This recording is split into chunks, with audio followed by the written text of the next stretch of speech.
Alright, here we go. We are moving on. This is what I'm going to call part of the architectural tutorials for this, for Animator. I've uploaded another file to the group, and that is, well, I've uploaded two files. One is going to be furniture, and it's just loaded with all this really cool stuff. You probably already checked it out and kind of messed with it a little bit. I'm going to show you how this all works here in a second. And then the other one that I uploaded was risers and stages, and that one is this one here, and you'll see there's some cool stuff in here also.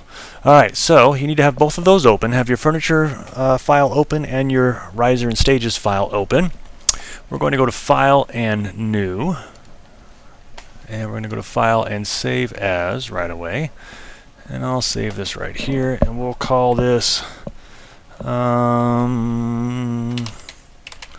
client's room.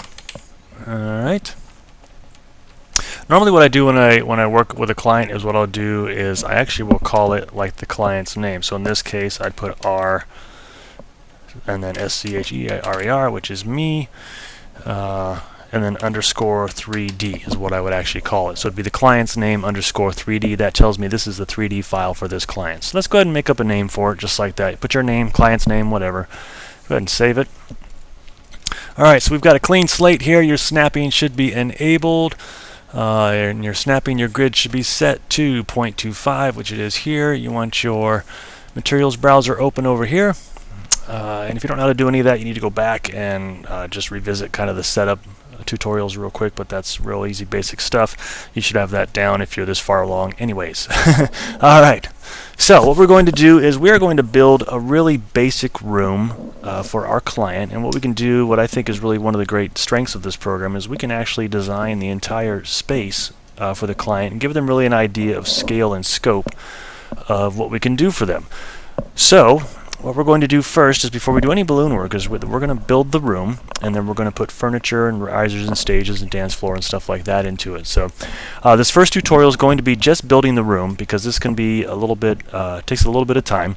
It's really basic stuff, but it just takes a little bit of time to get everything real precise and connected up and looking nice and neat and clean.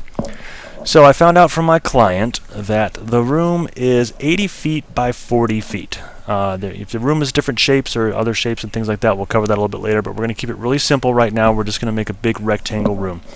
So the first thing we're going to need in our room is we need a floor, and the floor is going to be 80 feet by 40 feet. And if you remember, all of our dimensions are in inches, so you're going to need to convert that into inches. So I'm going to go into the top view, make sure the top view is enabled here by clicking in it. You can see the white box around it showing that we're enabled here. And then over here I'm going to select the Add Cube tool, and then left click and drag out a cube, and then double click on the cube to bring up the cube editor and input the cube parameters. So I know that 80 feet, let's make this, let's see, I want the room running, let's say we'll call it north and south. So we're going to go 40 feet wide by 80 feet deep. So 40 feet is going to be 480 inches. So we'll put that in our X dimension here. And then for a thickness for the floor, let's go ahead and make it 6 inches. That's what most walls are, so we'll make the floor the same thickness as the walls. And then for the depth of the room, we need to be 80 feet, and that's 960 inches. And then select OK. And now you can see we have this huge, huge object in here. So we're going to go to the object viewpoint and go to frame view, and now you can see you already have a basic idea of the size of the room you're going to be working in. You can also go to object viewpoint and then select the frame all views, and what that will do is give you kind of a good 3D view of the room here also. Now, it's hard to get an idea of scale and scope because we're zoomed out, obviously, and it doesn't look like this thing is 80 feet by 40 feet, but it is. And that'll make sense when we start adding some things like tables and chairs and things. So we're going to go right away back to our select mode here. We're going to select this and go to build, convert to mesh, just like we do with everything else. And then we're going to go to edit, locate, and you guessed it, center about origin. But we're going to do one more thing here. We're going to go to the front view and go to one view. And I'm just mouse wheeling in, getting in real close. go up here to our wireframe view and select that. So we have the wireframe view. You should still be selected. If you're not, it'll be black like this. Just mouse over it and select it so it shows up greenish blue. Go to the move tool, isolate the y-axis, and then we're going to drag this, click and drag this down until it snaps to this blue vertex right here. And what that does is this puts the floor right, the surface of the floor right on the ground. I'm mouse wheeling back out, right on the ground of the workspace. So as you can see, this is our ground view here. This will make sense when we work in scene mode. It'll make everything line up correctly. It'll make sense later. Alright, so let's go back to view all. Now there's a couple ways to do this. We can build the entire room in here as one object, and which is the way I prefer to do it because it makes it easy to hide walls and things when you're working in the scene mode, which will make sense in a little bit. So we're going to go ahead, but we're going to build the walls in a different object and then bring them in here. So let's go to object, let's go to properties, and let's name this assembly. And then back to object, and we're going to select new, and we'll call this wall underscore, and this is going to be our wall that is on the east and west side first. So let's put east and west, EW. Alright, wall EW. Okay, so we're going to build a wall. We're going to go back to the cube tool. I'm going to go back to the front view here and make sure it's on smooth shaded, and it is when that little axis thing goes away.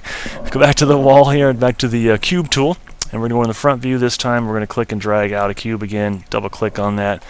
Okay, so this wall is going to run what we're going to call north and south. So it's going to run along the z-axis, front to back of the room, and it's going to be 6 inches thick.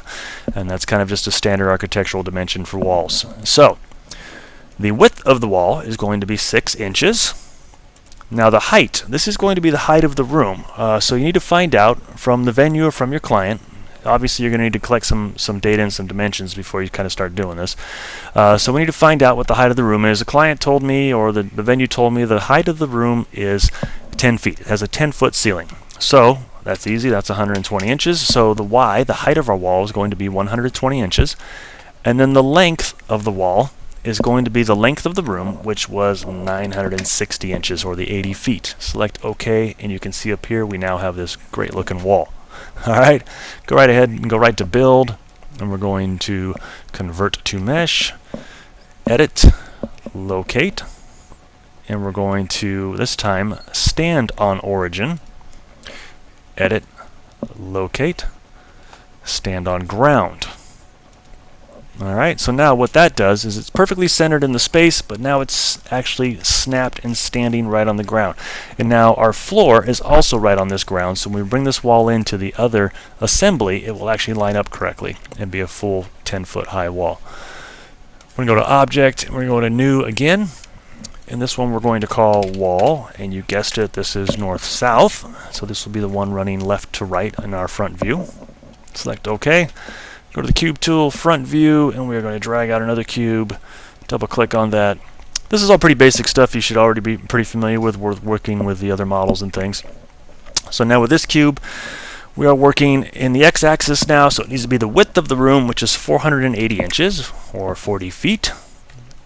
And the height, again, is not going to change. That's 120 inches. That's the height of the wall. And then the thickness of the wall, Z, is going to be 6. Select OK. And now you can see we've got a wall running the opposite direction here.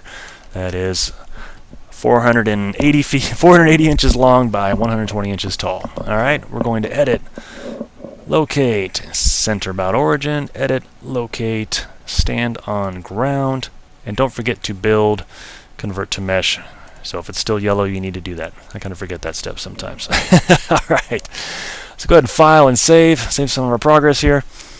Now, since we're here, we'll start with the north and south walls. So let's select our wall that we just built. While it's selected, Control-C to copy, a keyboard shortcut, and go back to Object and to Assembly, and Control-V to paste, and you'll see it snaps right into place, but it's right in the middle of the room. We don't want that. We want this at each end of the room.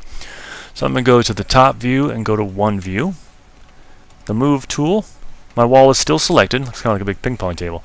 And then I'm going to select the isolate the y-axis. If you don't remember how to do this, you can right-click to reselect or left-click to isolate a single axis. So we're going to keep the y-axis. axis isolated with the move tool. And while this is still selected, I'm going to slide it out here, out to the end. Okay, and just get it close like that. And now I'm going to mouse wheel in, nice and tight. And then I'm going to go to the wireframe view again. And you can see my two lines here. And I'm going to drag this down until it snaps right into that line right there, if that makes sense. Back to the smooth shaded. I'm going to go to the object viewpoint, and then I'm going to frame views, and then deselect the wall. And if you go back to view all here, you can see your walls now at the end of the room. Okay, so we need a wall at both ends of the room, and because we're working with everything centered, we can just use the mirror tool to do this. So go ahead and select your wall, either in the top view or any of the views, and then we're going to go to build. And don't use mirrors. That's a weird thing that I haven't quite mastered and figured out yet. You're going to go down to this one here, below the line, which is mirror image. Select that, and we want to mirror this on the Z. So select Z. It's asking you which axis to mirror it on, and then select OK. And it puts a wall exactly on the other end, matching the one you just put in. Alright, so there's our north and south walls. Object, wall east-west. Select the wall, Control C to copy. And we're going to go back to Object, Assembly, Control V to paste. Again, it's right in the middle of the room. We're going to isolate the X-axis this time. Use the Move tool, and in the top view, I'm going to slide this over. Again, get it close, and then mouse wheel in. If you don't have a mouse wheel for some reason, you can always go to the Object Viewpoint. Sorry, go to the Zoom tool, and then click and drag left and right, and that will zoom you in and out, or up and down will zoom you in and out also. Left and right zooms you in and out, I'm sorry. Alright, so back to where we were. We got the Move tool enabled, we got X isolated, we're going to go to the wireframe view, and then we're going to drag this over same way until it snaps to that line. If you're not sure if you're right on it, you zoom in a little bit.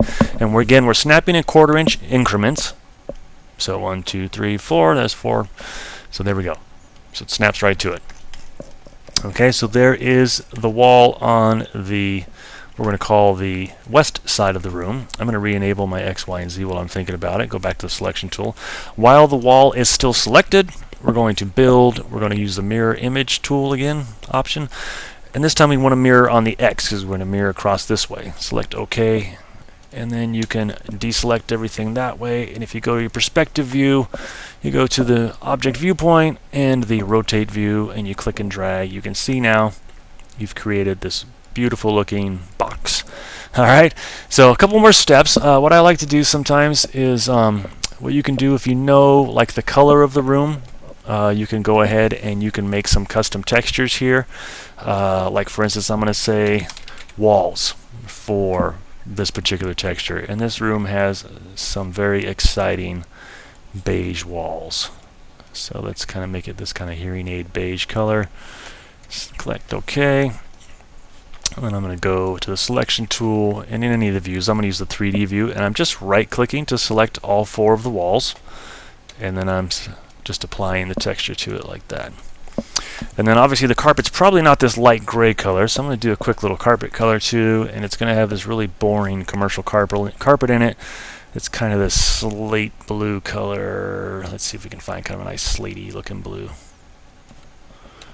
There we go. Kind of boring, right? A little darker. Okay, and we'll call this carpet. And of course you can just make your colors whatever you want. You can make it red, blue, I don't care. Alright, so we're going to call that carpet. Going to select the floor in the top view, select carpet, select apply. And what this does too is it helps to pull out and identify the shape. So as you can see with the floor being a different color, it really brings out the corners of the walls and kind of defines the space a little better. Alright, so I'm going to stop this one right here, and we'll come back and do the next one where we'll start putting some furniture in here. So go ahead and go to File and Save, and I will be right back.